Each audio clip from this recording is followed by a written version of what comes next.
और जब वहां विहान के पिता को ये बात पता चली कि एकता के घर वाले गरीब है और एकता के पिता की दुकानदार है, उन्हें ये रिश्ता अच्छा नहीं लगा क्योंकि एकता और उसकी फैमिली विहान की फैमिली से काफी गरीब थी और उनके स्टेटस को कहीं भी मैच नहीं कर पा रही थी। और तब विहान के पापा ने एक प्लान बनाया और एकता के पापा को डराया।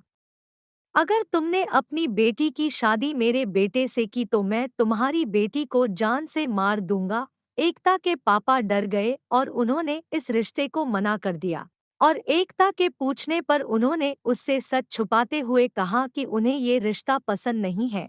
जब ये बात विहान को पता चली तो वहां एकता के घर आया और एकता के पापा से इसका कारण पूछा। उन्होंने कुछ भी बताने से साफ इनकार कर दिया और एकता ने भी कह दिया कि उसकी फैमिली की खुशी में ही उसकी खुशी है, जिससे कि विहान का दिल टूट गया और वो अपने घर चला गया।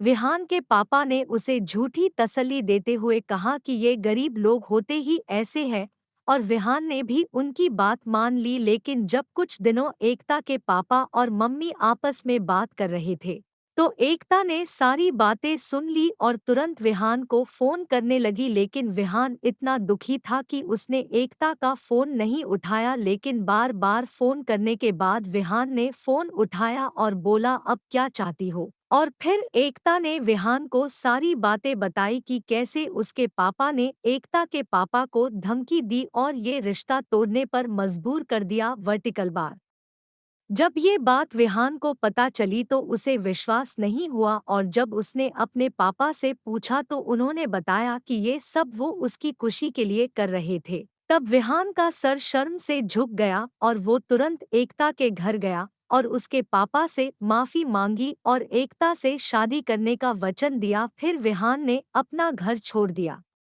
और एक छोटी सी नौकरी करने लगा और एकता से शादी करके एक एकता के फैमिली के साथ ही रहने लगा।